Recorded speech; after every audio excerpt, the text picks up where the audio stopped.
Muito bem, companheiro. Como não podia ser diferente, continuo aqui trazendo informações para você sobre o caso Fabrício Queiroz. Se tá preso, se foi pra cadeia, se tá em casa, tá igual Alta Compadecida, fica rico, fica pobre, fica rico, fica pobre. Essa é a situação de Queiroz, essa é a situação do judiciário brasileiro. E quem sofre do coração aqui torcendo, corre um sério risco de ter um mini infarto ali com essa situação. Se você assistiu a nossa live de ontem, que curiosamente teve uma audiência muito boa, muito obrigado por essa audiência, você me viu avisar em primeiríssima mão, antes de até canais profissionais de TV, que o Fabrício Queiroz ia permanecer em casa por uma determinação do ministro Luiz Fux. Não, não foi. Por uma determinação do ministro Fachin. Não, do Roberto Barroso, então. Não. Foi de ninguém menos que o ministro Gilmar Mendes, o nosso paladino da Constituição, paladino das garantias. E que garantias deu mesmo, né?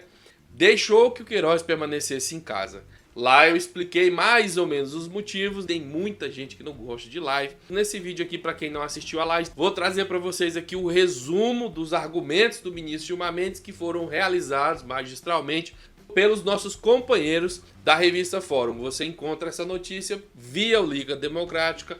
Você vai liga.tv.br, tá lá a notícia, você clica, vai chegar ao site da revista Fórum. Eu sei que já contei com a sua inscrição, dá aquela paradinha, confere se o seu sininho está ativado, porque isso é importante para manter o nosso canal ativo e militante. Essa situação com Queiroz e Bolsonaro demonstra o quanto nós precisamos trabalhar ainda mais. Precisamos de mais garra, de mais firmeza, porque o nosso trabalho não está tendo o efeito que a gente queria. Se inscreve, vamos crescer o canal, ativa o sininho, vamos furar essa bolha. Comenta, vamos mostrar para o YouTube que nós também somos fortes. Assina o canal, obrigado a todas as pessoas que assinaram o canal ontem durante a live, ajudando da forma que você puder, toda ajuda é bem-vinda.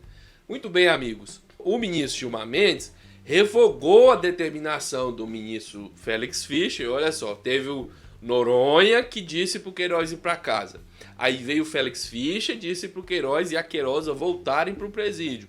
Aí veio agora o Gilmar Mendes e derrubou essa medida implementada pelo ministro Félix Fischer antes mesmo que o Queiroz retornasse para o presídio. E houve até uma denúncia interessante aí de que houve uma sincronia ali, uma espera deliberada dos agentes que levariam Queiroz para a cadeia para que desse tempo de a decisão do ministro Gilmar Mendes sair, hein? Olha aí o que pode estar por trás dos bastidores. Um compiladão dos motivos do ministro Gilmar Mendes, realizado pela revista Fórum, diz que o ministro impediu que o Fabrício Queiroz e Márcia Aguiar fossem presos e disse que não há especificação sobre quais pessoas com poder político efetivo o Fabrício Queiroz poderia interagir para continuar influenciando nas investigações, obstaculizando as investigações. Eu vou falar um negócio para você de partida. Ou o ministro Gilmar Mendes é cego, ou essa peça montada pelos procuradores lá que acusam o Queiroz é uma bosta. E aí é preocupante, porque veja bem, uma coisa é o Queiroz ser criminoso. Outra coisa é a denúncia montada pelos procuradores e os pedidos montados serem um lixo. Porque não adianta os procuradores falarem lá que o Queiroz era criminoso, que tinha envolvimento com milícia e que tinha envolvimento com políticos, se eles não conseguirem demonstrar isso lá. Lembra do Deltan? Não temos provas, só temos convicções? Então, esse é o ponto alegado pelo ministro Gilmar Mendes. Ele diz na sua sentença que os procuradores não apresentam provas, evidências do que afirmam. Vou continuar mostrando para você. O ministro diz que, além de recaírem fundadas dúvidas sobre a contemporaneidade dos fatos invocados para justificar a segregação dos pacientes, a suposta conveniência para fins de instrução criminal e de garantia da ordem pública parecem se referir muito mais a conjecturas como as de que o paciente teria influenciado em grupos de milícias e no meio político. Traduzindo para um português que todo mundo entende, o ministro diz que os promotores querem que o Queiroz e a Queiroza seja recluído, os pacientes, como ele fala, sejam retirados da sociedade, colocados na cela, porque em suposição eles teriam cometido crimes e teriam influência na milícia e no meio político. Mas ele afirma que na peça não está estabelecida com certeza quando ocorreram os fatos criminosos apontados pelos procuradores. Então o ministro diz, olha, não dá nem para saber quando foi que isso aconteceu, segundo o que vocês informam, como eu posso determinar se é importante prendê-los agora para que eles destruam essas provas. E ele também usa uma palavra pejorativa, que é as conjecturas, lembra do Temer? Para se referir aos supostos crimes cometidos por Queiroz enlistados na peça apresentada ao Supremo. Isso me faz pensar que ou o ministro Gilmar Mendes está de zoeira com a nossa cara, ou as provas apresentadas nos pedidos dos procuradores são muito fracas, porque para ele chamar de conjectura, você está achando que ele tem influência no meio político, no meio miliciano, é preciso que não haja sustentação nos fatos nessas peças apresentadas. E isso pode nos dizer muito sobre a qualidade da denúncia que será apresentada contra o Fabrício Queiroz. Esse é um mal que nós já vimos acontecer antes em todas as fases da Operação Lava Jato. Será que essa doença de montar peças ruins, que deveriam demonstrar claramente os fatos, mas não conseguem fazer isso, também recaiu nas investigações contra o Flávio Bolsonaro? Não é o que parece. Eu já trouxe aqui para vocês vídeos onde a gente mostra que os procuradores descreveram todo o ritual realizado por Flávio Bolsonaro nos esquemas de rachadinha.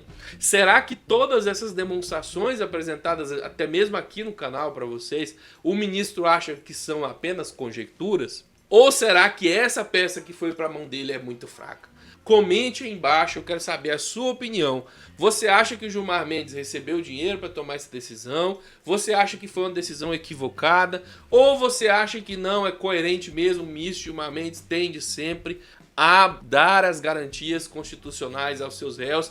E de fato faz muito tempo que o Queiroz atuou nessas influências, já não tem mais como destruir provas, todas as provas estão coletadas pelo Ministério Público e o que o ministro fez é coerente com o trabalho que ele vem desempenhando. Comenta aí embaixo, eu quero saber a sua opinião, porque a minha opinião tá coçando para falar bobagem e a gente como comunicador tem que se controlar, até porque o ministro entende muito mais de direito do que eu, não é mesmo? E tem acertado muito mais do que errado.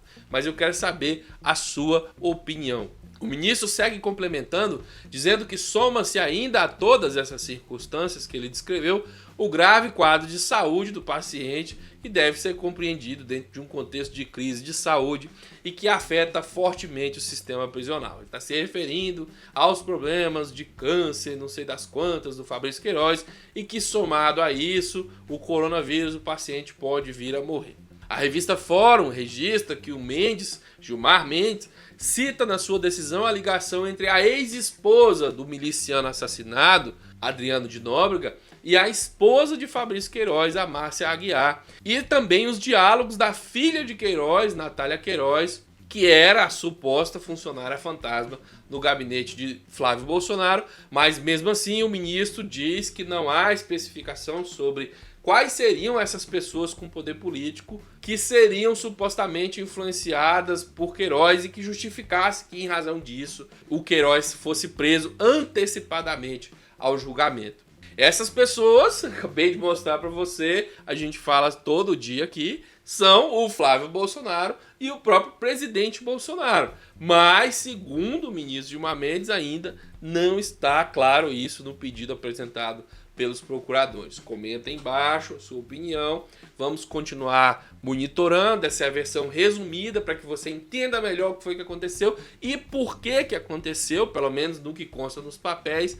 E se você gosta que a gente continue com esse trabalho, mesmo que você não precise, mas se você acha que há aqueles que precisam, continue financiando o nosso trabalho, se inscrevendo no canal, ativando o sininho para receber notificações, comentando aí embaixo e principalmente se você é daquelas pessoas que tem uma condição um pouquinho melhor, você pode assinar o canal, ajudar a gente a chegar mais perto dos 1000 assinantes. Nós voltamos para 240 assinantes, é muito bom, mas ainda é muito pouco para que a gente consiga ser de fato uma potência para reverter muitas situações políticas aqui no país. O dinheiro é de extrema importância para que a gente inclusive consiga implementar metodologias para furar as bolhas de comunicação, como sair para as ruas e fazer campanha nas ruas por meio de outras estratégias. Se você quer que esse canal atue nessa frente também, considere assinar o canal. Vamos chegar mais perto de 1000 assinantes, beleza? A gente se vê mais tarde com a mesma satisfação. Segue no canal Rony Telles. Muito obrigado por essa companhia.